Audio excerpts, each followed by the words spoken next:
Hello everyone, welcome to all of you. I'm your chemistry teacher Dr. Pallavi Kulkarni, and today we are going to discuss a new chapter that is solid state. ये chapter physical chemistry से belong करता है और इस chapter में बहुत सारे numericals and formulas are there. That's why this chapter is very important. It carries a good weightage as well. So let's start learning this chapter. Just a minute. तो सबसे पहले देखते हैं what are the topics to be covered. Introduction, types of solid, classification, crystal structure, cubic system, cubic unit cell, then close pack structure, packing efficiency, crystal defects or imperfections, electrical properties and magnetic properties. So these are the things we are going to discuss in today's lecture. Solid state का पहले introduction देखते हैं थोड़ा सा. आपने class 11th में states of matter ये chapter पढ़ा था. इसमें आपने कुछ चीज़ें पढ़ी थी regarding the 3 states of matter. पहला था सॉलिड, लिक्विड्स एंड गैसेस, उनके बीच में का डिफरेंस, प्रॉपर्टीज उनके पढ़े थे. Then you have learn in class 11 gaseous state and liquid state in detail. इस चैप्टर में जो कि क्लास 12 से बिलोंग करता है अपना ये जो स्टेट्स ऑफ मैटर का रिमेनिंग पार्ट है, that is the solid state. Solid state के बारे में हम लोग इस चैप्टर में पढ़ेंगे. कुछ इंट्रोडक्शन में कुछ क्वेश्चंस करते हैं. सबसे पहले देखते हैं what are the 3 most common states of matter. So you know that they are the solids, liquids and gases. How does solid state differ from any other 2 states? Answer with respect to volume, shape, effect of temperature, pressure on these and motion of constituent particles and interparticle forces. तो ये जो 2 चीज़ें हैं, ये 2 questions है, ये आपने class 11th में पढ़े हैं. सो इसका answer is here. The difference in the 3 states of matter, solid, liquids and gases, with respect to shape, volume, rigidity, forces of attraction, fluidity, compressibility, density, diffusibility, kinetic energy and some example. ये सारी चीज़ें आपने class 11 में already पढ़ी हुई है. So that is a kind of revision. इस chapter में अभी हम लोग टाइप्स ऑफ सॉलिड्स पढ़ेंगे. सॉलिड का क्लासिफिकेशन 2 टाइप में होता है. एक एमॉर्फस सॉलिड, दूसरा है क्रिस्टलाइन सॉलिड. पहले देखते हैं what is the crystalline solid. Crystal line यानी क्रिस्टल जैसा. These are the homogeneous solid जिनके कंस्टिट्यूएंट पार्टिकल्स का अरेंजमेंट एक डेफिनेट पैटर्न में होता है, रेगुलरिटी होता है, जिनमें डिसिप्लिन होता है. इनको ट्रू सॉलिड्स ऐसा भी बोला जाता है. ठीक है. देन दूसरा आता है द एमॉर्फस सॉलिड. यहाँ पे A stands for not, morphous stands for morphology, यानी जिनको मॉर्फोलॉजी या फिर शेप नहीं है ना. नो मॉर्फोलॉजी यानी कि नो शेप. ऐसे सॉलिड्स को क्या बोला जाता है? Amorphous solid. ऑब्वियसली ये क्यों होता है? बिकॉज इनका जो अरेंजमेंट होता है पार्टिकल्स का वो डेफिनेट नहीं होता, इसलिए इनको स्यूडो सॉलिड, स्यूडो यानी फॉल्स, और सुपर कूल लिक्विड्स ऐसा भी बोला जाता है.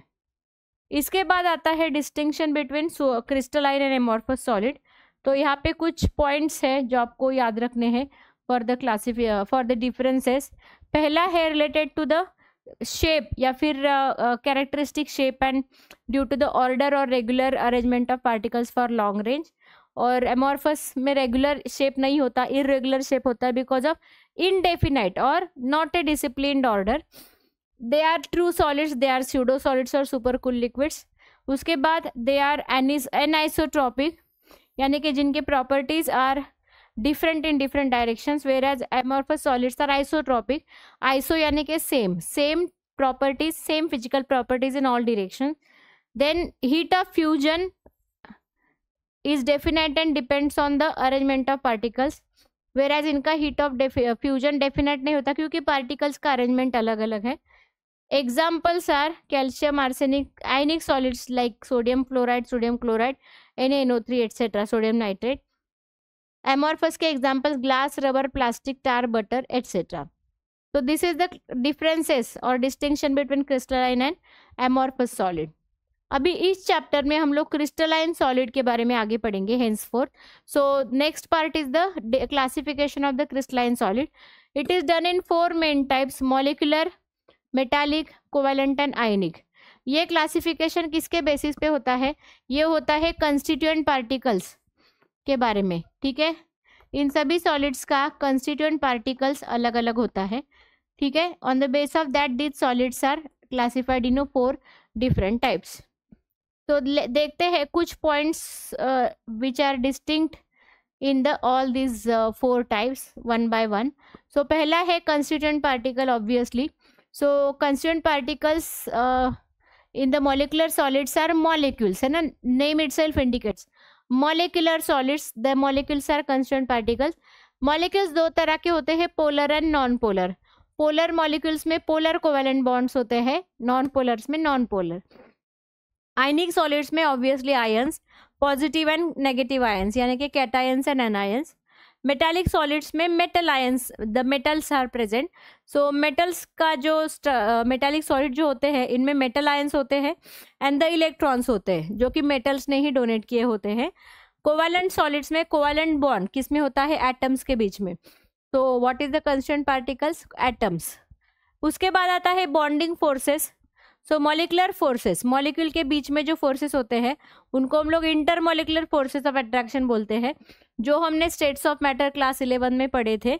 अलग अलग टाइप के forces just like weak, van der Waals forces, hydrogen bonding. In ionic solids में आयनिक बॉन्ड यानी इलेक्ट्रोस्टैटिक अट्रैक्शन होता है. मेटालिक सॉलिड्स में मेटालिक बॉन्ड होते हैं.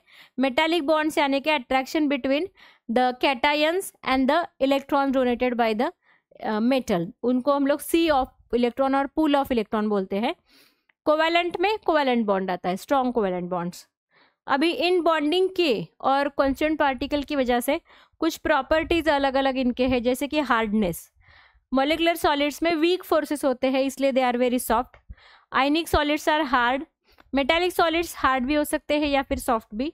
और covalent solid very hard except graphite.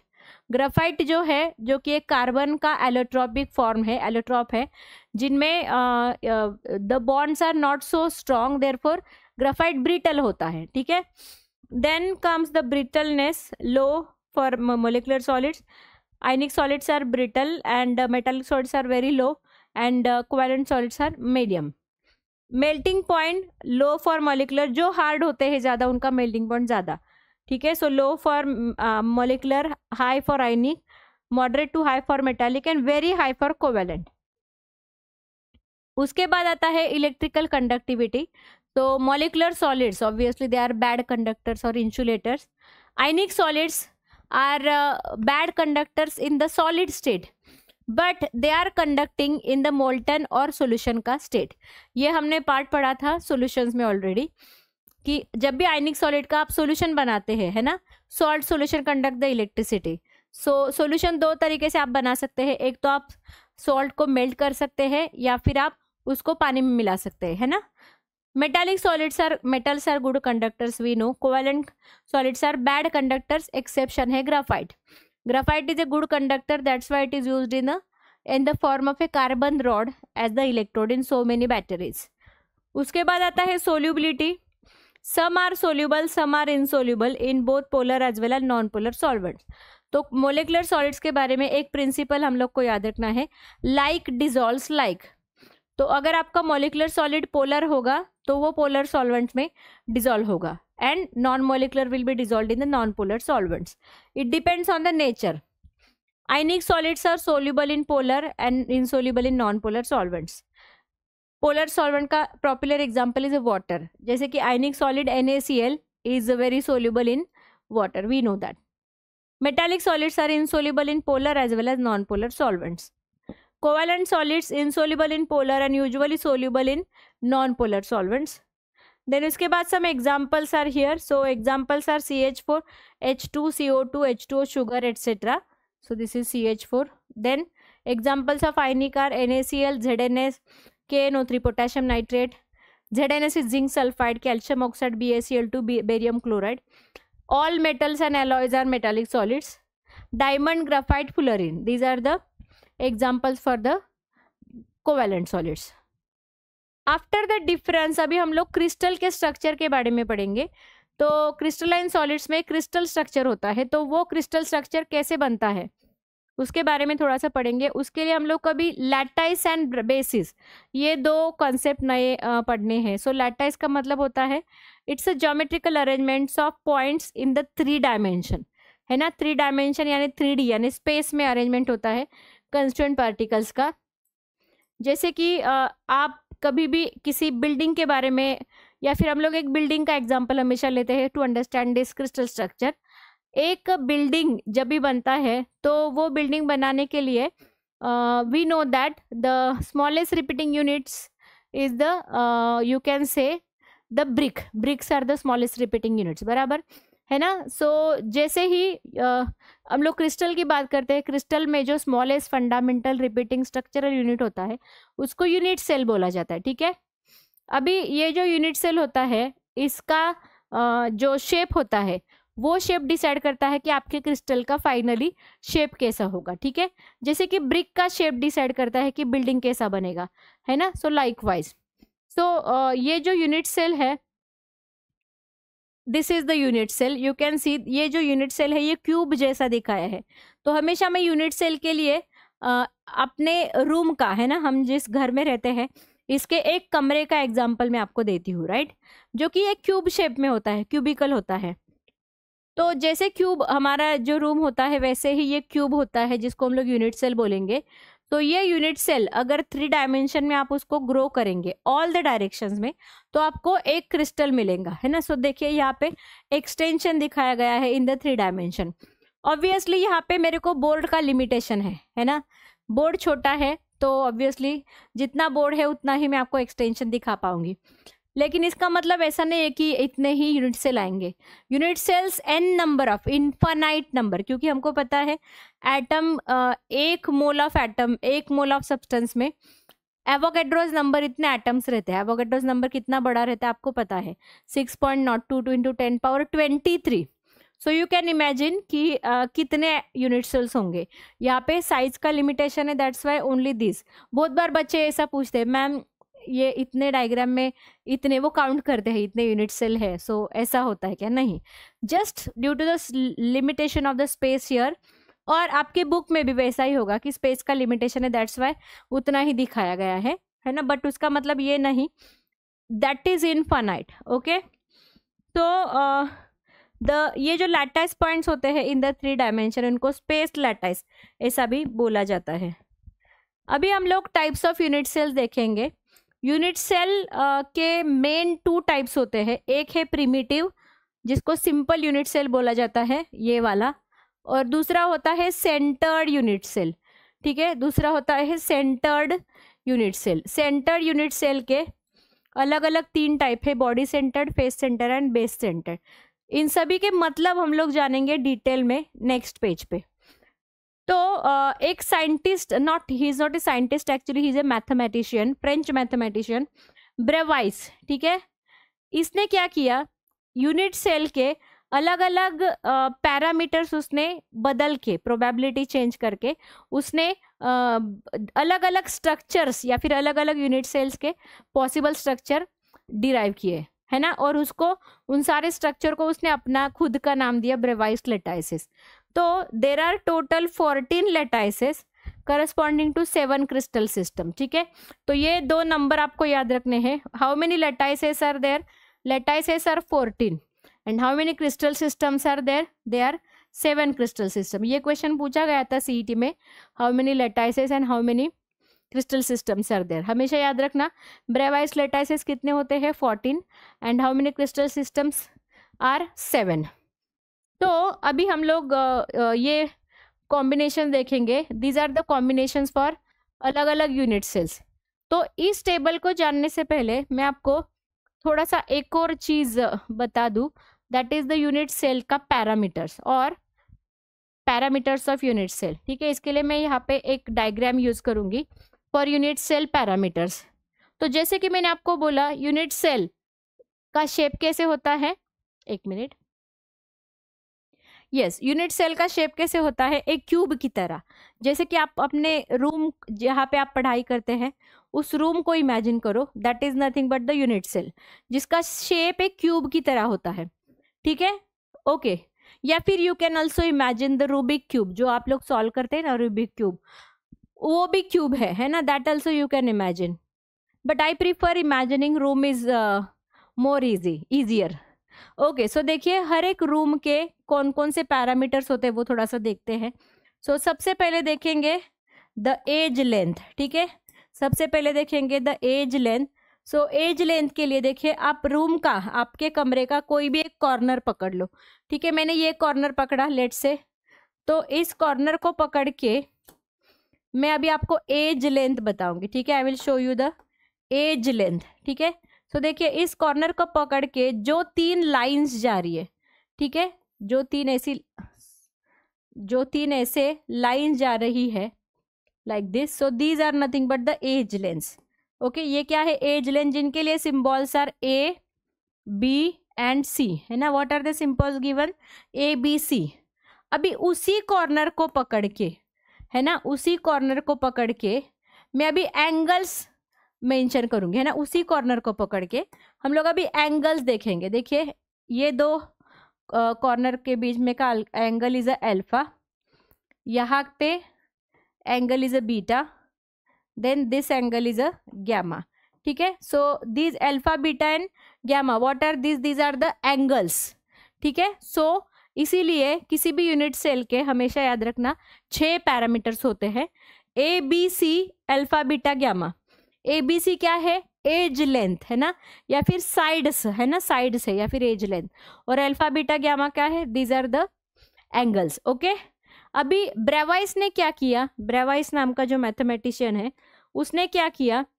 ए, बी, सी, अल्फा, बीटा, गैमा, इसके अलग अलग कॉम्बिनेशन देखे, ठीक है। देखिए, एज, लेंथ एंड एंगल, इनके अलग अलग कॉम्बिनेशन किए, and he got total 14 such a probabilities for the Bravais lattices corresponding to 7 crystal systems. अभी इस ब्रेवाइस ने क्या किया? उसने अलग अलग combination for A, B, C and alpha, beta, gamma देखा, and he got 14 such a structures, and उसको उसने नाम क्या दिया है? 14 ब्रेवाइस लेटाइसेस, ठीक है। सो देखिए, पहला जो कॉलम है इसमें क्रिस्टल सिस्टम के नाम दिए हैं, जो कि है cubic, tetragonal, orthorhombic, then monoclinic, triclinic, hexagonal and rhombohedral. On names of the crystals Bravais lattices are these, जिनमें आप देख सकते हैं ए, बी, सी, अल्फा, बीटा, गैमा, उनके अलग अलग कॉम्बिनेशंस हैं और उनके एग्जाम्पल्स हैं। अब इस टेबल के ऊपर क्वेश्चन क्या आता है? सो जैसे कि for an example they can ask what is the type of the Bravais lattice in the polonium, so you should know that it is simple, primitive, cubic. Okay, या फिर they can ask which one is the most symmetrical Bravais lattice, तो आपको ये पता होना चाहिए that is the simple और primitive cubic. और which one is the most unsymmetrical, so इसके लिए आपको पता होना चाहिए that is the this one, see triclinic, जिसमें A, B, C all of them are unequal, alpha, beta, gamma they are also unequal and they are not even equal to 90 degree, है ना। So that you should know. So this is the only use of this table. अभी इसके बाद हम लोग देखेंगे the cubic systems, ठीक है।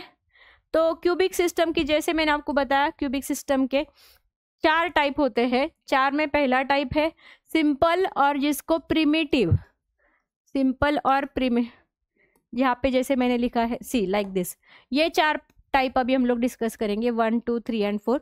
सो सबसे पहला आता है सिंपल और प्रिमिटिव क्यूबिक लैटिस, ठीक है, उसको SC ऐसा डिनोट करेंगे।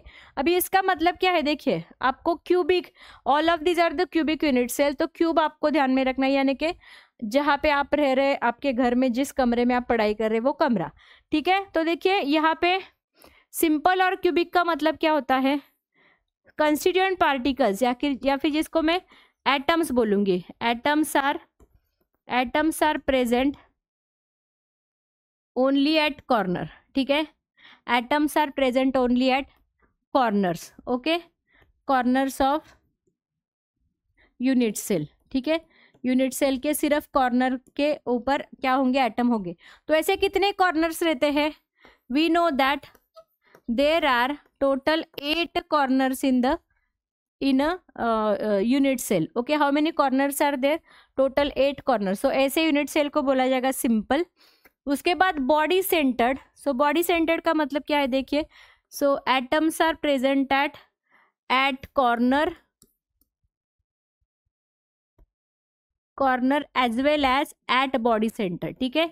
सो यहाँ पे एक apart from the corner the atoms are present at the body centre as well, ठीक है। सो लेट्स सी, ये क्यूब है, बराबर, ठीक है, this is the cube, okay अभी बॉडी सेंटर में मैंने क्या बोला आपको, atom are present at the corners like this. So यहाँ पे एटम्स होंगे, ठीक है, like this atoms will be there at the corners and atoms are also present at the body center, यानी exactly center part of the cube. then उसके बाद आता है फेस सेंटर, ठीक है. सो फेस सेंटर का मतलब क्या है, atoms are present at corners, ठीक है, atoms are present at corners, corner के साथ साथ they are also present at the face centre, यानी फेस का सेंटर्स, ठीक है. अभी कितने फेसेस होते हैं, how many faces are there in a cube, 6 faces. Faces यानी कि वॉल्स, है ना. अपने कमरे को कितने वॉल्स रहते हैं, देखिए, front, back, left, right, top and bottom, ठीक है. आप बोलोगे ये तो छत है, ये जमीन है, नहीं, ये भी पकड़ना है वॉल्स में. So how many faces are there, 1 2 3 4 5 and 6 faces are there. इन सारे 6 फेसेस के एग्जैक्टली सेंटर पार्ट पे क्या होगा, अगर एटम होगा तो ऐसे क्यूब को हम लोग क्या बोलेंगे, this is the face centre. Okay, so इसको कैसे ड्रॉ करेंगे, देखिए. सो फेस सेंटर, सो ये अगर एक क्यूब है,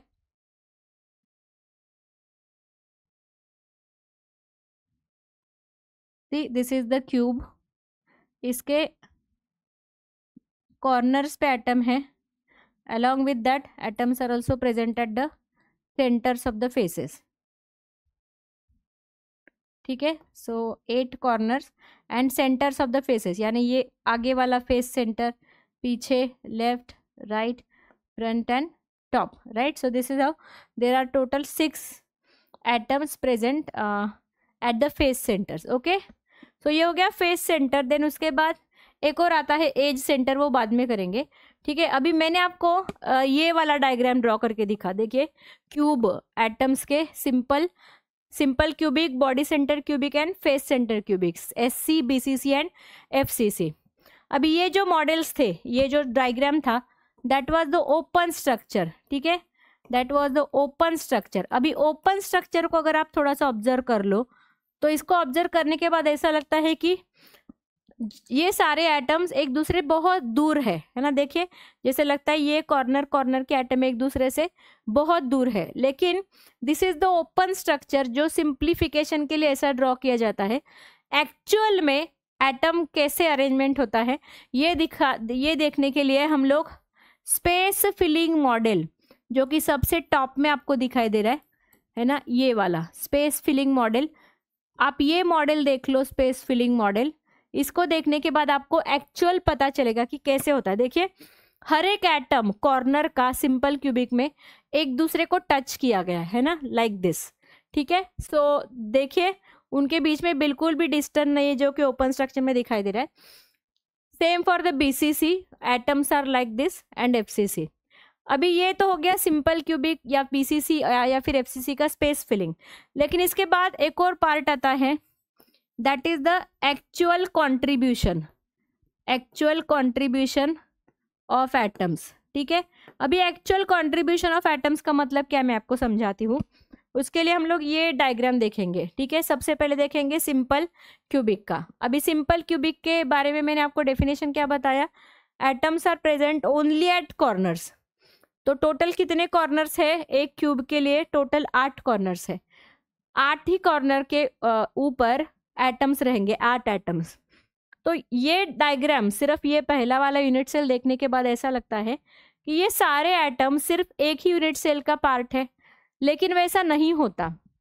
एक्चुअल में आपको पता है कि जब भी क्रिस्टल बनता है तो एक ही यूनिट सेल नहीं होता, एक यूनिट सेल के तीनों या फिर ऑल डायरेक्शंस में, 3 डायमेंशंस में सारे अदर यूनिट सेल्स होते हैं. जैसे कि अपार्टमेंट सिस्टम में होता है ना, बड़े बड़े टावर्स में, बिल्डिंग्स में क्या होता है कि एक ही कमरा नहीं होता ना, एक कमरे के आजू बाजू, ऊपर नीचे, सब जगह पे बहुत सारे कमरे होते हैं ना. सो दैट्स वाई अगर किसी भी कॉर्नर का एटम, एक भी एटम हमने कंसिडर किया, लेट्स से मैंने ये वाला कंसिडर किया, ठीक है, लेट्स से मैंने ये वाला कंसिडर किया, तो ये जो एटम है ये सिर्फ इस यूनिट सेल का भाग नहीं है, ये इसके साथ साथ टोटल 8 है ना, मतलब ये एक और बाकी 7, एक ही एटम्स टोटल 8 लोगों में, टोटल 8 कमरों में बटा है. देखिए कैसे, यहाँ पे आपको दिखाई देगा. सो मान लो ये एक नंबर का कमरा है या फिर एक नंबर का यूनिट सेल है, इसका ये कॉर्नर वाला एटम मैंने हाईलाइट किया है। देखिए ये जो एक एटम है ये एक नंबर से भी बिलोंग करता है, 2 नंबर की यूनिट सेल से भी, 3 से भी, 4 से भी, बराबर।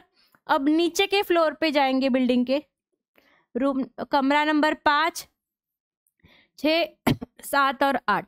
सो इन टोटल 8 कमरों में, टोटल 8 यूनिट सेल्स में एक ही एटम बटा हुआ है, बराबर। यानी कि अगर मैं सिर्फ एक नंबर के कमरे की बात करूं, नंबर 1 यूनिट सेल, उसके हिस्से में इस पिंक कलर के एटम का कितना हिस्सा आएगा, 1 डिवाइडेड बाय 8। यानी कि what is the contribution of room number 1 for this atom, it is 1 divided by 8। समझ में आ गया? इस एटम का सिर्फ 1/8 उतना ही हिस्सा एक नंबर के पास आ जाएगा, बराबर।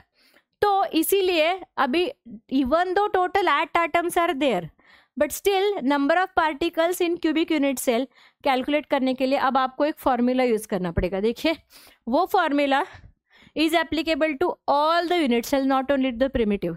ठीक है, वो क्या है? देखिए नंबर ऑफ पार्टिकल्स, या फिर पार्टिकल्स के जगह पे आप एटम्स भी लिख सकते, ठीक है, कंस्टिट्यूएंट पार्टिकल्स और atoms.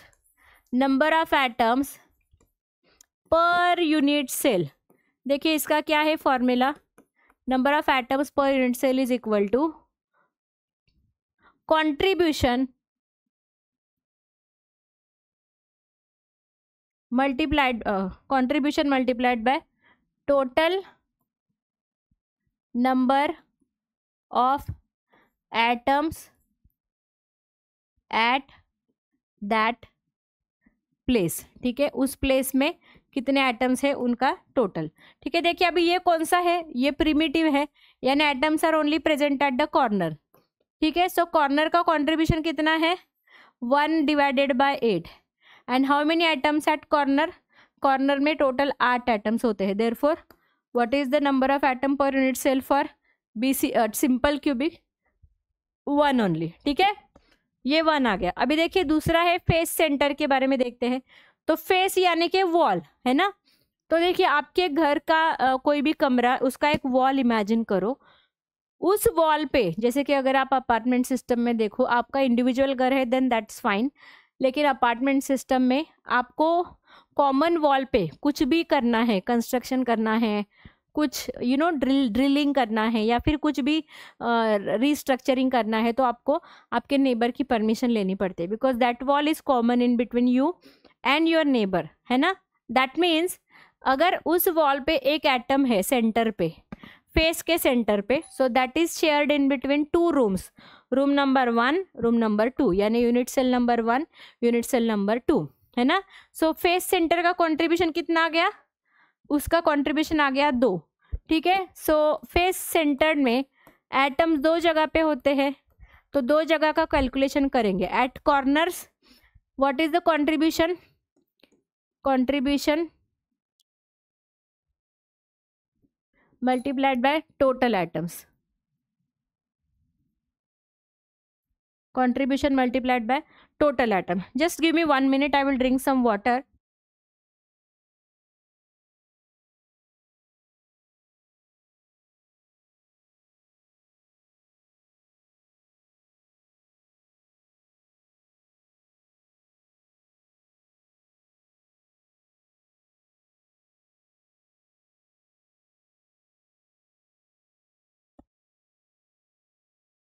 Okay, so let's calculate the number of atoms per unit cell for FCC now. तो देखिए पहले कॉर्नर का कैलकुलेट करते, so total number of atoms at corners. ठीक है, सो ये कैलकुलेशन अभी जैसे सिंपल का था वैसे रहेगा। सो कॉर्नर का कंट्रीब्यूशन होता है 1/8, 1/8 इज द कॉर्नर का कंट्रीब्यूशन एंड एटम्स आर 8। तो कॉर्नर के लिए 1 हो गया, राइट। अभी ये कॉर्नर का हो गया। अभी let's calculate for face centre. ठीक है, at face centre, at face centre उसका कैलकुलेशन करते हैं। फेस सेंटर का कंट्रीब्यूशन क्या है, 1/2 है ना। देखिए contribution is 1/2 multiplied by total face centre कितने होते हैं, 6, सो ये हो गया 3, है ना। सो ये हो गया फेस सेंटर का। अभी टोटल करते हैं, therefore number of atoms per unit cell. अभी टोटल है ना, number of atoms per unit cell कितना हो जाएगा, ये हो जाएगा 1 for corner and 3 for face centre, यानी कि 4। ठीक है, समझ में आ गया, ये एफसीसी का कैलकुलेशन हो गया। इसके बाद next is a body centre. अभी बॉडी सेंटर का क्या है, देखिए दिस इज द इमेजिनेशन। यहाँ पे जैसे कि मान लो आपका कमरा है, एग्जैक्टली सेंट्रल पॉइंट में मैंने एक ड्रोन चला के उसको एग्जैक्टली सेंट्रल पॉइंट पे ला के रखा, सो that is the body centre, बराबर।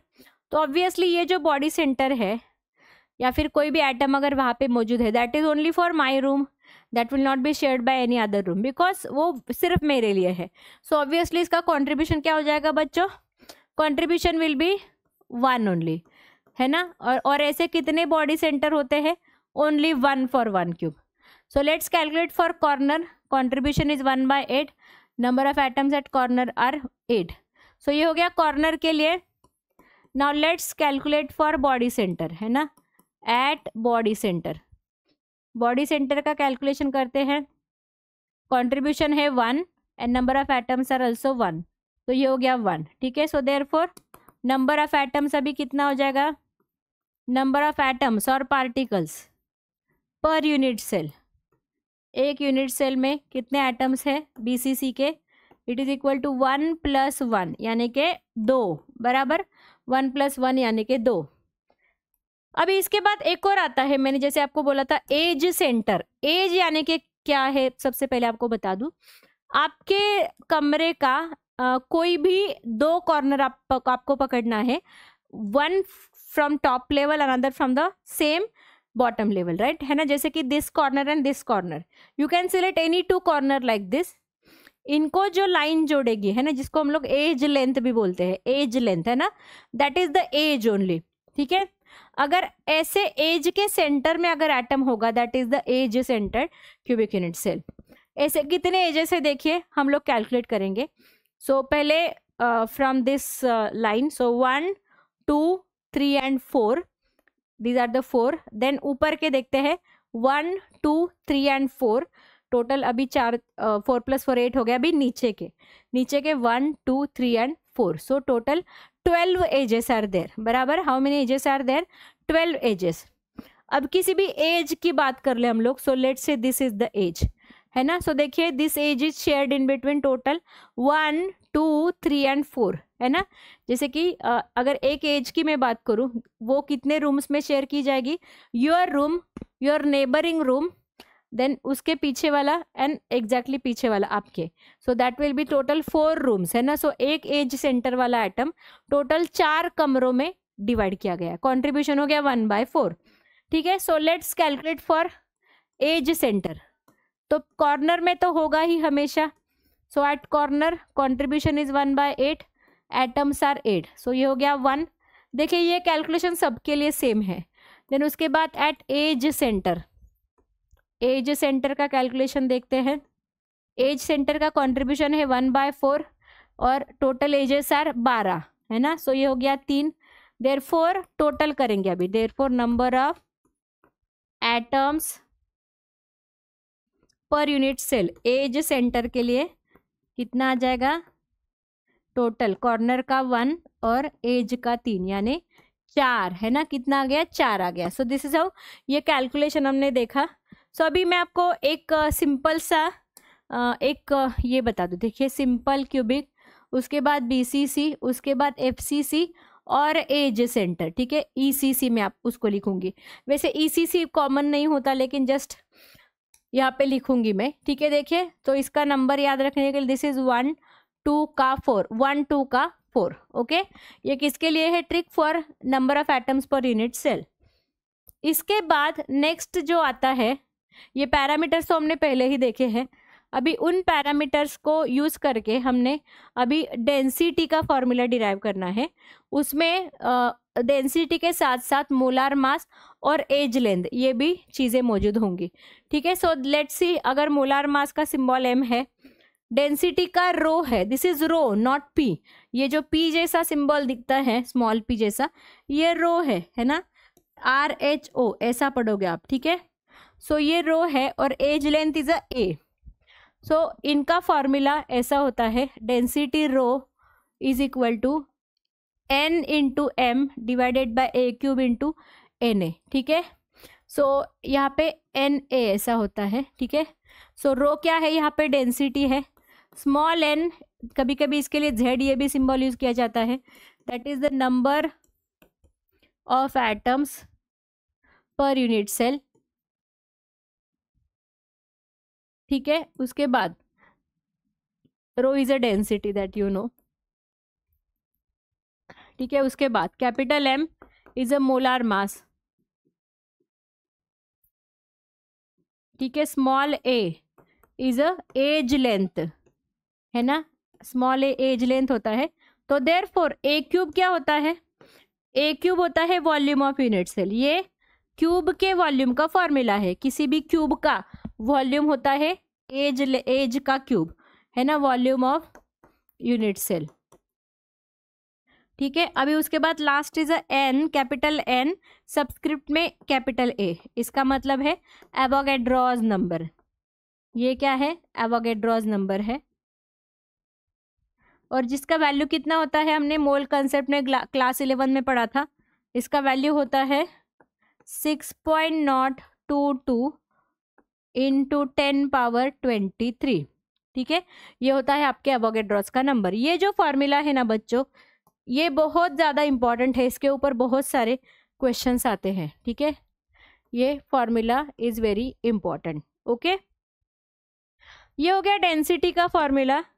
इसके बाद नेक्स्ट हम लोग देखेंगे that is the close pack structure, ठीक है। ओके, अभी हमने देखा कि क्यूब होता है, इसमें अलग अलग टाइप के यूनिट सेल्स होते हैं।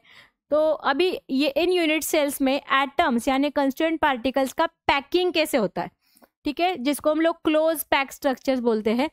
तो क्लोज पैकिंग यानी बहुत कॉम्पैक्ट पैकिंग, है ना।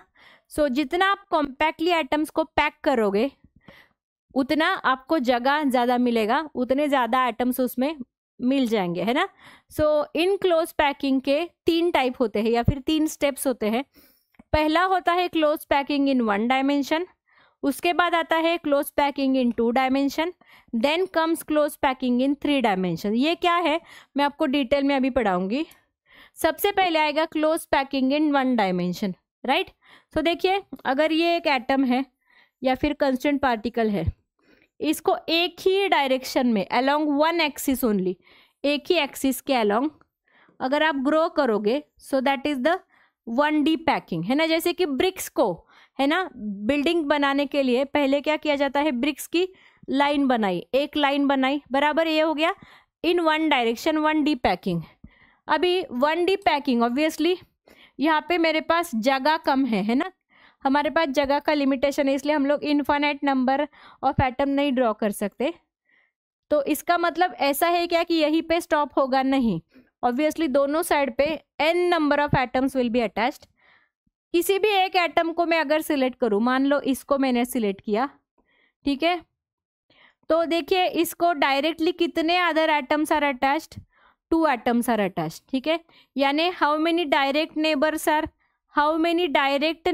Are there for this highlighted atom, 2, है ना। और इस डायरेक्ट नेबर्स को ही बोला जाता है कोऑर्डिनेशन नंबर, ठीक है, जिसको CN ऐसा एब्रीवेट किया जाता है। CN यानी के डायरेक्ट नेबर्स यानी के जो डायरेक्टली टच करते हैं वो, ठीक है, डायरेक्ट नेबर्स। सो 1D पैकिंग में कोऑर्डिनेशन नंबर कितना होता है, वो 2 होता है, ओके। अभी ये 1D पैकिंग हो गया। अभी 1D पैकिंग के बाद नेक्स्ट पार्ट क्या क्या होता है, 2D पैकिंग, यानी जैसे कि बिल्डिंग बनाने के लिए 1D एक लाइन में ब्रिक्स रचाते हैं, बाद में 2D 2 डायमेंशन में, यानी कि बेस बनता है, बराबर, बिल्डिंग का बेस बनता है। तो अभी बेस बनाएंगे। अभी बेस बनाने के लिए हमारे पास 2 अलग अलग ऑप्शंस है, किस प्रकार से हम लोग अभी ब्रिक्स को रखेंगे। तो पहला जो है that is the square close packing. देखते हैं कैसा होता है। तो इसको मैं आपको ड्रॉ करके दिखाऊंगी। सी, ये एक लेयर हो गया, ठीक है। मान लो मैंने इसको बोला ए लेयर को नाम क्या दिया मैंने, ए। जैसा लेयर ए बैठा है एग्जैक्टली वैसा ही उसके ऊपर अगर मैंने दूसरा सेम ए लेयर ही बिठाया, ठीक है, एग्जैक्टली सेम, कुछ भी फर्क नहीं है, ठीक है, कुछ भी फर्क नहीं है, एग्जैक्टली सेम। अगेन एक और लेयर, ऐसा करके मैंने बहुत सारे इनफाइनाइट नंबर ऑफ लेयर्स बिठाए। कितने बिठाए? इनफाइनाइट, और मुझे एक बेस मिला। तो ये जो अरेंजमेंट है इसको स्क्वायर क्लोज पैकिंग बोला जाता है। स्क्वायर क्लोज क्यों? बीच में का कोई भी एक एटम सिलेक्ट कर लो, ये वाला, ठीक है, ये मैंने सिलेक्ट कर लिया। इसके डायरेक्ट नेबर्स देखो, ये टच कर रहा है, ये, this and this, total direct neighbours are 4। अगर मैं इन 4 नेबर्स को कनेक्ट कर लूं तो ये क्या मिल रहा है मुझे? स्क्वायर शेप मिल रहा है। इसीलिए इसको स्क्वायर क्लोज पैकिंग या फिर ए टाइप ऑफ पैकिंग बोला जाता है, जिसके लिए कोऑर्डिनेशन नंबर होता है 4। कितना होता है? 4। ये हो गया एक अरेंजमेंट। दूसरा है हेक्सागोनल क्लोज पैकिंग और A B type of arrangement, ठीक है। देखिए ए बी यानी ये ए लेयर मैंने बिठा दिया, ओके, ये ए लेयर है, दूसरा लेयर ए के जैसा नहीं है, अलग है। तो देखिए दूसरा लेयर ऐसा है, अलग है, ठीक है। तो ये हो गया बी लेयर। उसके बाद फिर से ए लेयर है ना, उसके बाद मैंने क्या किया, फिर से ए लेयर बिठा दिया, ओके, लाइक दिस, ठीक है, ये हो गया ए लेयर। अभी फिर मैं बी लेयर बिठाऊंगी, ठीक है, ए बी ऐसा करके मैंने क्या किया, मैंने n number of such layers मैंने अरेंज किए, ए बी अरेंजमेंट। ये हेक्सागोनल क्लोज पैकिंग है। हेक्सागोनल क्यों है? बीच में का कोई भी एक एटम सिलेक्ट कर लो, पार्टिकल, इसको डायरेक्ट कितने लोग टच कर रहे, देखिए 1 2 3 4 5 एंड 6, इन 6 लोगों को कनेक्ट कर लो तो क्या मिल रहा है आपको? हेक्सागोन। इसलिए इसको बोला जाता है हेक्सागोनल क्लोज पैकिंग, जिसका कोऑर्डिनेशन नंबर होता है 6। Okay, so these are the two dimension 2D arrangement है ये। सो इनका जस्ट यहाँ पे ये क्लीन डायग्राम है, देखिए, this is square close and this is hexagonal close packing. Okay, 2 dimension में तो हो गया, बेस बन गया बिल्डिंग का। उसके बाद हमारा नेक्स्ट टास्क क्या है? ऊपर चढ़ाना, यानी थर्ड एक्सिस के अलोंग ग्रो करना, यानी कि यूनिट सेल बनाना, कमरा बनाना, ठीक है। तो अगर आप ए टाइप का लेयर लेते हैं, ए टाइप का यानी स्क्वायर क्लोज पैकिंग वाला अरेंजमेंट लेते हैं, उसको आप ग्रो करते हैं 3rd डायमेंशन में, तो आपको मिलेगा ये वाला डायग्राम, जिसको हम लोग सिंपल या फिर प्रिमिटिव क्यूबिक यूनिट सेल बोलते हैं, ठीक है। सिंपल क्यूबिक और primitive cubic unit cell which looks like this. Okay, ये हो गया ए टाइप का अरेंजमेंट। अगर आप हेक्सागोनल क्लोज पैक लेयर लेते हैं तो you will get a different arrangement. अभी देखिए, जब भी आप हेक्सागोनल लेयर लेते हैं तो इसमें भी आप वो 2 लेयर एक दूसरे के ऊपर कैसे रखते हैं, उसके ऊपर आपका अरेंजमेंट डिपेंड करेगा। तो पहला अरेंजमेंट देखिए, ये वाला, ठीक है, जिसमें 1 way is the 3rd layer, spheres of 3rd layer और स्पीयर्स ऑफ 1st लेयर, उनको क्या करना है आपको? अलाइन करना है ना। अलाइन यानी कि एक के ऊपर एक, तीसरा और पहला लेयर एक जैसा होना चाहिए। तो इस अरेंजमेंट को आप बोलोगे HCP, यानी hexagonal close pack structure, HCP। Examples are magnesium and zinc. Examples को याद रखना है, ठीक है। HCP स्ट्रक्चर मिलेगा like given in the A. या फिर आप क्या करोगे, 3rd layer, 3rd hexagonal layer close pack layer and 2nd hexagonal, ठीक है। सो ये इस तरह से रखोगे कि to cover the octahedral voids of the sphere of the 3rd layer, ठीक है। अगर यहाँ पे क्या आ जाएगा, 3rd layer and 1st layer ये अलाइन नहीं है जैसे कि पहले में था, यहाँ पे they are not in the same alignment. So इस स्ट्रक्चर को बोला जाता है क्यूबिक क्लोज पैक स्ट्रक्चर या फिर CCP। ये स्ट्रक्चर FCC के जैसा ही दिखता है, फेस सेंटर क्यूबिक के जैसे। Examples are copper and silver, ठीक है। Examples are important, you have to remember them, ठीक है। तो यहाँ पे आपको 2 अरेंजमेंट मिलेंगे। पहला अरेंजमेंट है HCP, जहाँ पे पहला एंड तीसरा लेयर अलाइन है। दूसरा है CCP या फिर क्यूबिक क्लोज, जहाँ पे पहला एंड दूसरा लेयर्स आर अलाइन। एग्जाम्पल्स याद रखना है। अभी आपको दिखाई देगा कि जब भी आप पैकिंग करते हैं, है ना, लेट्स सी, दिस डायग्राम, पहला बेस, उसके ऊपर दूसरा बेस, ब्लू के बाद रेड, तो आपको दिखाई देगा बीच में, जैसे कि हमको पता है एटम का शेप ज्योमेट्री होता है स्पेरिकल, तो due to the spherical arrangement बीच में जगह, खाली जगह बचती है। इन खाली जगह को वॉइड या फिर इंटरस्टिशियल स्पेसेस या फिर वैकेंसीज बोलते हैं, ठीक है। तो दो तरह की वैकेंसी आती है। आप लेयर कैसे प्रकार से रखते हैं एक दूसरे के ऊपर दूसरा, on the base of that two different voids are created. First is the tetrahedral. देखिए इसमें क्या है, पहला लेयर मान लो ये ब्लू कलर का, ये टील कलर का मैं दिखा दूं, सो this is the first layer like this, ठीक है। सो यहाँ पे एक ट्रायंगल क्रिएट हो गया, ठीक है। देखिए यहाँ पे एक ट्रायंगल क्रिएट हो गया है ऐसा, जिसका अपेक्स कौन सी डायरेक्शन में है, अपेक्स यानी ये जो टोक है ना, this is called as apex, है ना। ये जो पहला लेयर है इसका अपेक्स डाउनवर्ड है। अभी मैं क्या करूंगी, दूसरा लेयर का एक ही एटम इसके ऊपर रखूंगी, ठीक है। इसकी वजह से क्या हो जाएगा, between the two layers blue and pink I will get a this kind of void, जिसका स्ट्रक्चर टेट्राहेड्रॉन की तरह होने की वजह उसको टेट्राहेड्रल वॉइड बोला जाएगा। या फिर दूसरा है ऑक्टाहेड्रल।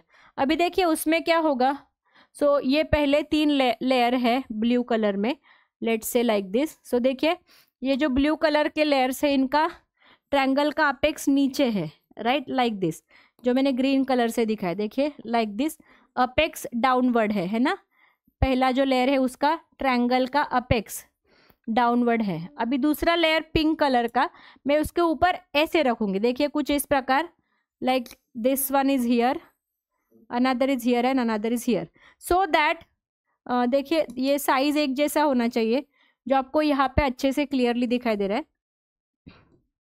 ठीक है। अभी देखिए इसका जो ट्रायंगल है ये कुछ इस प्रकार है, जिसका अपेक्स ऊपर है, ठीक है। तो ये मैं पिंक कलर से दिखा रही हूँ। तो ये दोनों मिलके, दोनों ट्रायंगल मिला के आपको दिखाई देगा एक स्टार जैसा शेप दिखाई दे रहा है। वो जो स्टार जैसा बीच में शेप दिखाई दे रहा है that is the octahedral void, क्योंकि वो ऑक्टाहेड्रॉन की तरह दिखता है। अभी coordination number of close pack structure, ये बहुत इंपॉर्टेंट है, ये मैंने ऑलरेडी आपको एक्सप्लेन किया है। देखिए तो coordination number for simple cubic 6, then coordination number for the another cells, that is अगर आप HCC या HCP या CCP की स्ट्रक्चर की बात करो that is 12, okay. So simple cubic के लिए it is 6 and then HCP या फिर CCP के लिए इट इज 12। देन उसके बाद एक और फॉर्मूला आता है, ये फॉर्मूला भी बहुत इंपॉर्टेंट है, इसके ऊपर भी numericals are asked, that is the number of voids per unit cell, है ना, पर एटम इन द HCP। तो देखिए यहाँ पे आपको टेट्राहेड्रल के लिए let's say suppose n is the number of atoms, ठीक है, नंबर ऑफ एटम्स और नंबर ऑफ पार्टिकल्स, ठीक है। n क्या है, नंबर ऑफ पार्टिकल्स है, ठीक है। Then number of octahedral voids, number of octahedral voids will be equal to n only, ठीक है। and number of tetrahedral voids, number of tetrahedral voids will be equal to 2n, है ना। सो ये number, ये formula use करके अगर मुझे number of atoms पता है I can find out the number of octahedral as well as tetrahedral void in the system, okay. अभी इसके बाद एक और पार्ट आता है in the close packing, that is called as the packing efficiency, ठीक है। अभी एफिशिएंसी इस वर्ड का मतलब क्या है, कि how efficiently the atoms are packed in a crystal. So जैसे कि इसके लिए मैं हमेशा एक एग्जांपल देती हूँ बच्चों को, दैट यू नो कभी भी हम लोग कहीं घूमने जा रहे हैं या फिर यू नो कहीं ट्रैवल कर रहे हैं, सो you know few days back हमारी मम्मी हमको बोलती है कि आप बैग पैक कर लो अपना, ठीक है। तो हम लोग क्या करते हैं, हम लोग बैग पैक करते हैं, यानी हम लोग डंप करते हैं उसमें सारा सामान, कैसे भी, नॉट ए डेफिनाइट अरेंजमेंट, कुछ भी अच्छा सा पैकिंग नहीं। तो उसके बाद बिफोर 2 days और 1 day मम्मी फिर से बैग देखती है and see observe the situation of your bag, और वो फिर से पूरा बैग रीअरेंज करती है, अच्छे से उसमें सामान रखती है, तो आपको पता चलता है इसमें और भी जगह बाकी है. So why it is so? Due to efficiency of the packing. So how efficiently you are packing atoms in a crystal, that is called as packing efficiency. यानी कि इतना अच्छे से पैकिंग करो, इतना अच्छे से क्लोज पैकिंग करो कि कम से कम खाली जगह बचे, कम से कम वॉइड बचे. So that is the packing efficiency. So obviously packing efficiency percentage में आएगा volume occupied by the particles in unit cell, total volume of the unit cell into 100. आपको सारे यहाँ पे total 6 formulas you have to remember. First formulas are for relationship between a and r for simple BCC, FCC, CCP. ये सारे formulas are very important, इनके ऊपर numericals are asked. इसके बाद you have to remember the packing efficiencies as well. Simple के लिए 52.4, BCC 68 and FCC, CCP, HCP 74. ठीक है. The derivation is important for the board exam but not for the CET exam. ठीक है. Then coordination number again I have written. Simple के लिए 6 जो मैंने पहले ही बताया था, बीसीसी के लिए 8, एफसीसी, एचसीपी एंड सीसीपी इन तीनों के लिए 12. ठीक है. तो ये 2 टेबल बहुत इंपॉर्टेंट है, इसके ऊपर बहुत सारे क्वेश्चंस आर आस्क्ड. ठीक है. अभी इसके बाद एक और फॉर्मूला है in the packing efficiency only, जो है number of particles in the x gram of a metal, जिसका फॉर्मूला है x into n divided by rho into a cube. उसके बाद number of unit cells in x gram of metal, it is x divided by rho into a cube. And then number of unit cell अगर volume दिया है, so you have to write down volume v divided by A cube for that, volume of the metal obviously. अभी इसके बाद जो next part हम लोग इस चैप्टर में पढ़ने वाले हैं, that is the crystal defects और इम्परफेक्शन. तो कितना भी क्लोज पैकिंग, कितना भी अच्छे से पैकिंग कर लो, कुछ ना कुछ इम्परफेक्शंस तो आएंगे ही इन द पैकिंग, बराबर. These imperfections are called as crystal imperfections और crystal defects. Defects are of different different types, अलग अलग टाइप के होते हैं. ये सारे डिफेक्ट्स हम लोग 1 बाय 1 पढ़ेंगे. ये डिफेक्ट्स इसके ऊपर एमसीक्यूज ज़्यादा नहीं बनते, लेकिन द थियोरी क्वेश्चंस यानी कि अपने बोर्ड के जो क्वेश्चंस रहते हैं वैसे क्वेश्चन बहुत ज़्यादा बनते हैं. So let's learn them. It's very easy to understand, nothing is difficult. 1 by 1 let us learn all the defects. So let's learn the crystal defects in 1 by 1 in detail. तो पहला आता है पॉइंट डिफेक्ट्स. पॉइंट डिफेक्ट्स में स्टोइशियोमेट्रिक and non स्टोइशियोमेट्रिक 2 type आता है. पहला है स्टोइशियोमेट्रिक point defect. Stoichiometry यानी कि ए प्रॉपर और confirm proportion of the atoms. Stoichiometry remains unchanged here in these defects, यानी the ratio of the atoms remains as it is. Ratio of the atom or cations and anions remains as it is. There are non-stoichiometric defects like vacancy defects. Then vacancy defects यानी vacancy is created, कुछ कुछ जगह से atom is missing, creating the holes or vacancies. Then self interstitial defect in elemental solid. So self interstitial यानी कि interstitial जगह से atoms are missing. तो देखिए this is how the atoms are extra here in the interstitial spaces. Interstitial यानी between the lattice points. तो then यहाँ पे interstitial sites vacancy is created, lattice point से एटम निकल जाएगा और वो एटम इंटरस्टिशियल पे जाके पहुंचेगा. So this is the another type of the cells interstitial defect. Then इसके बाद आता है Schottky defect. So Schottky defect में equal number of cations and anions are missing from their regular position. इसलिए क्या होता है, एटम का मास और density is change decrease but the charge remains as it is, है ना. इसलिए इसको cation anion paired vacancy defect भी बोला जाता है. शॉर्टकी डिफेक्ट पे 2 मार्क्स का नोट पूछा जाता है on the base of what is the change in the mass and density. Then इसके बाद आता है फ्रेंकेल डिफेक्ट. फ्रेंकेल डिफेक्ट में क्या होता है, आयनिक कंपाउंड में obviously ion is missing from the regular lattice sides, occupies the interstitial position between the lattice points like this. ठीक है. सो देयरफॉर यहाँ पे आपको इंटरस्टिशियल साइड पे कैटायन मिलेगा and you will get a cationic vacancy. इसके बाद next आते हैं इम्प्यूरिटी डिफेक्ट, इम्प्यूरिटी या फिर extra atoms are present. So पहला है सब्स्टिट्यूशनल इम्प्यूरिटी डिफेक्ट, यहाँ पे foreign atoms are observe in the place of host atom, यानी एक होस्ट एटम निकलेगा और इम्प्यूरिटी आएगा। सो इसका example you can see is the alloy like brass, ठीक है। देन दूसरा आता है vacancy through the aliovalent impurity. Aliovalent यानी the valency will be different, है ना, जो गेस्ट होगा इम्प्यूरिटी होगा उसका वैलेंसी विल बी डिफरेंट। जैसे कि आप देख सकते हैं NaCl में Na is +1, Cl is -1, Na एक जगह से निकल गया है, सो that is the vacancy of Na plus ion, लेकिन Na की जगह एक जगह पे स्ट्रॉन्शियम 2+ आयन मिली है। सो Sr का चार्ज है 2+, Na का 1+, so that is the aliovalent impurity जिसका oxidation state is different. Then you can see stainless steel का example, that is the interstitial impurity defect. इनमें छोटे इम्प्यूरिटी जैसे कि कार्बन इंटरस्टिशियल साइट्स में मौजूद होते हैं। देन नॉन स्टोइशियोमेट्रिक डिफेक्ट, जिनमें स्टोइशियोमेट्री इज चेंज, है ना, और स्टोइशियोमेट्रिक डिफेक्ट में स्टोइशियोमेट्री रिमेन्स अनचेंज। तो इनमें आपको दिखाई देगा दो, एक तो होगा मेटल डिफिशियंसी डिफेक्ट, यानी metal is lost, so that is the metal deficiency, निकल ऑक्साइड इज एन एग्जाम्पल। और दूसरा है मेटल एक्सेस डिफेक्ट, है ना, सो एग्जाम्पल इज ZnO, जहाँ पे एक्सेस मेटल है in the interstitial site. Then आपको यहाँ पे ZnO का एक एग्जाम्पल दिया है कि how the ratio is change when the defects are non stoichiometric in nature.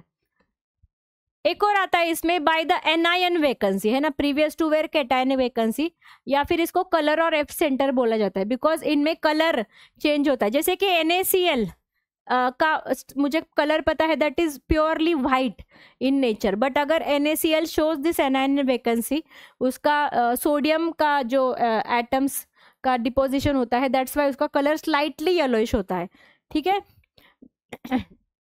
Like this is the F centre in the crystal. Then उसके बाद आपको NaCl का एग्जाम्पल में little yellowing of the NaCl दिखाई देता है due to the F centre, ठीक है। इसके बाद हम लोग देखेंगे next part, that is the electrical properties of the solids. Electrical properties में 3 चीजें आती हैं, कंडक्टर्स, इंसुलेटर्स एंड सेमीकंडक्टर्स। ये 3 चीजें आपने ये पार्ट पहले ही पढ़ा है इसके पहले in the class 11th and class 10th as well in the metals and non metal chapter about what are conductors, insulators and semiconductors. तो कंडक्टर्स यानी कि they can conduct the electricity, insulators they can not, and semiconductors उनका conductivity is in between the conductors and insulators. तो इसमें band theory can explain the conduction और electrical conduction of the conductors, ठीक है। तो band theory में 2 type के bond होते हैं, एक है कंडक्शन बैंड, दूसरा है वैलेंस बैंड। किसी भी स्पेसीज में, जैसे कि हम लोग अभी मेटल्स के बारे में देखें, सो देखिए these are the 2 bands, conduction and the valency, conduction and the vacancy band.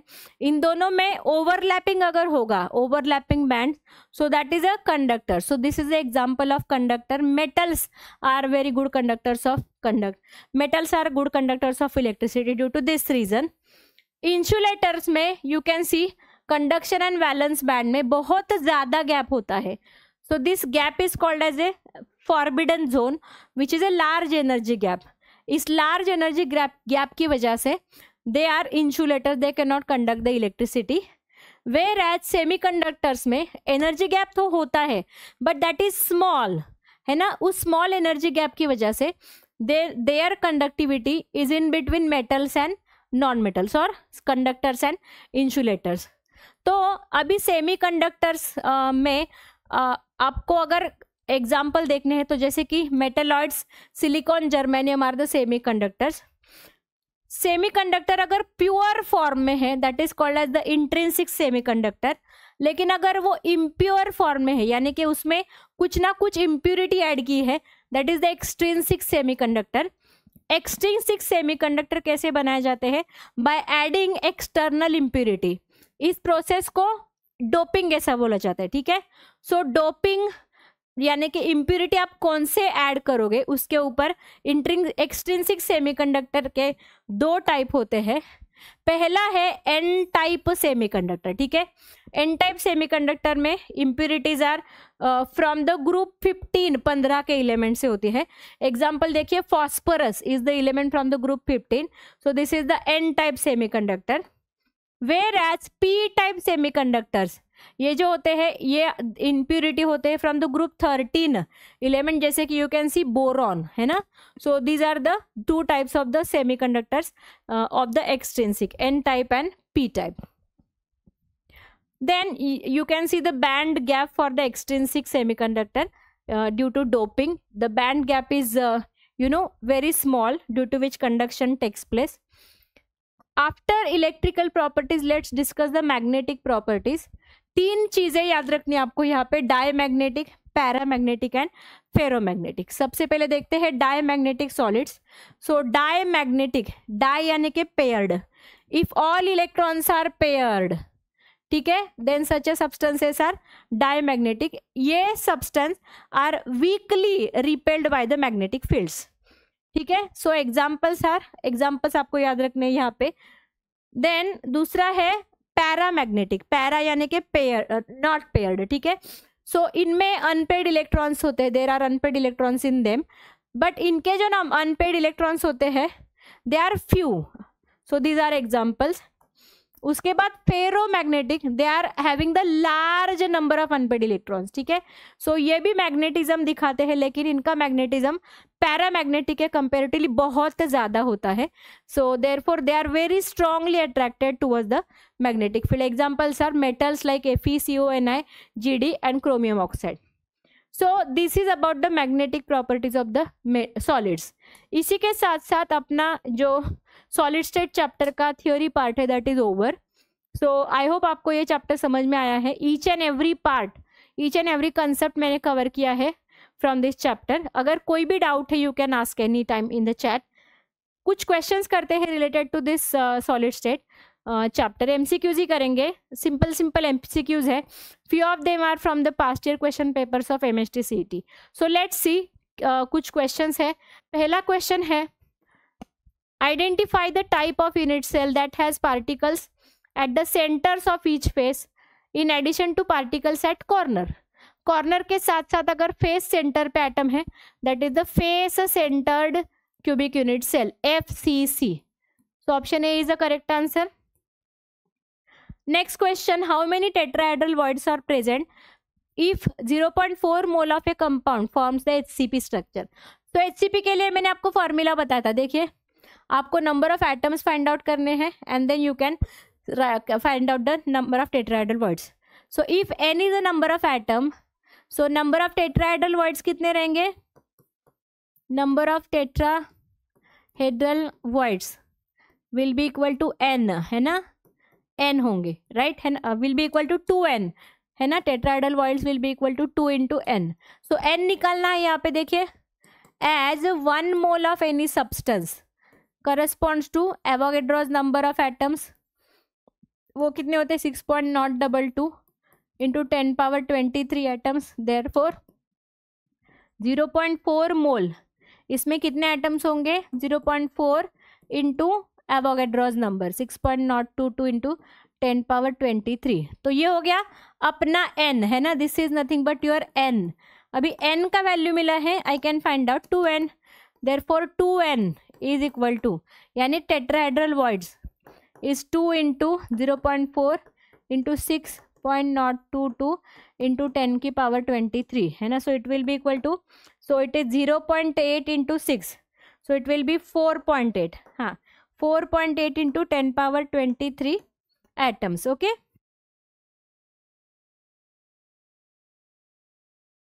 Four 4.8 into 10 power 23 tetrahedral void. So option A is the answer for this question. Then next question, how many lattice points are present in the FCC? So FCC का structure कैसे होता है बच्चों? So देखिए, FCC यानी के like this, if this is the unit cell, okay. FCC का मतलब क्या है? Atoms are present at the corners as well as face center. So कितने लैटाइस पॉइंट्स, यानी कौन कौन सी जगह पे एटम्स होंगे?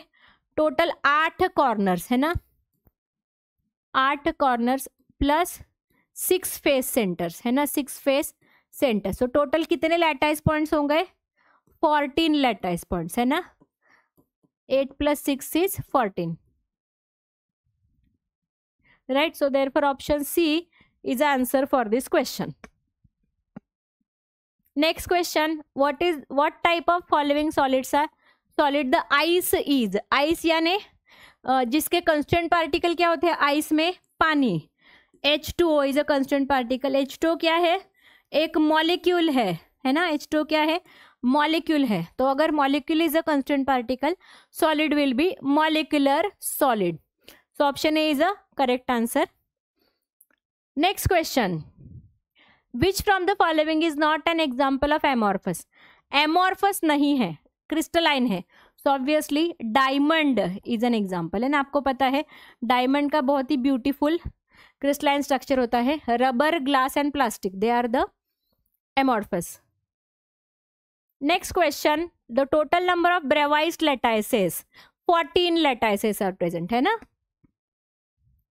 A compound made of elements A and B forms FCC structure. Atoms of A are at corners, atoms of B are present at the face center. So what is the formula? So let's calculate for A atoms. ठीक है, for A atoms. A atoms कहाँ पे है? Corners पे, है ना। A atoms are corners पे है. So let's calculate number of atoms per unit cell. Number of A atoms per unit cell, वो कितना हो जाएगा? कॉर्नर के लिए कंट्रीब्यूशन क्या होता है? Contribution is 1/8, total atoms are 8, so it is equal to 1। So how many A atoms are there? 1 only, ठीक है। तो ये ए हो गया। उसके बाद देखिए बी कहाँ पे है? B is present at the face centre. Now let's calculate for B atoms. B atom कहाँ पे है? फेस सेंटर्स पे, है ना।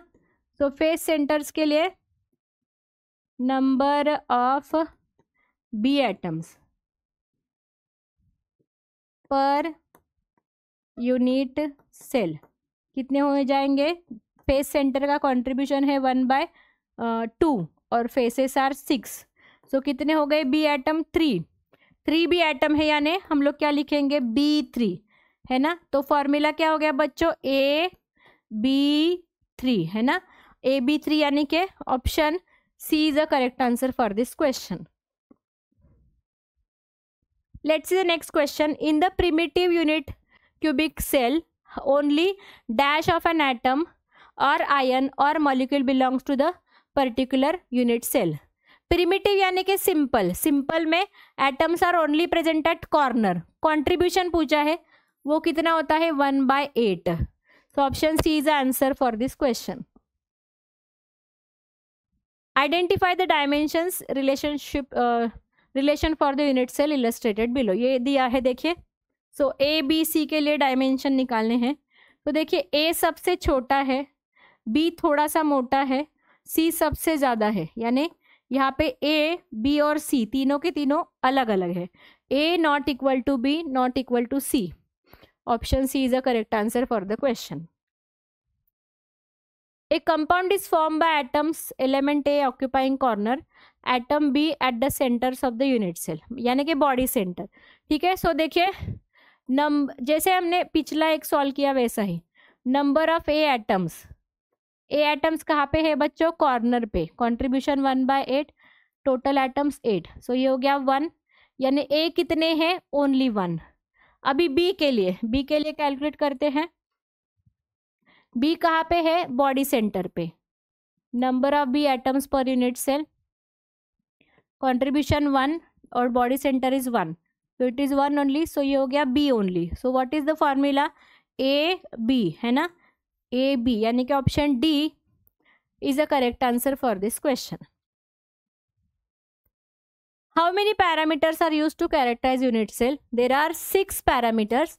What are those? A, B, C. Age, length, alpha, beta, gamma, angles. ठीक है, so there are total 6 parameters. तो इसी के साथ क्वेश्चंस खत्म होते हैं। ये जो क्वेश्चन थे, these were the representative questions. ऐसे बहुत सारे questions you can solve on the base of this chapter. Chapter comparatively आसान है as compare to the other chapters in the physical chemistry. Just आपको बहुत सारे इक्वेशंस याद रखने हैं. तो इक्वेशंस याद रखने के लिए एक सिंपल सा टेक्निक बता दूं. सारे के सारे फॉर्मूलाज एक शीट पे लिखना है, एक पेपर पे, और इस पेपर को आपके टेबल के सामने वॉल पे चिपकाना है. आते जाते बार बार वो फॉर्मूलाज देखना है और याद करना है. ठीक है.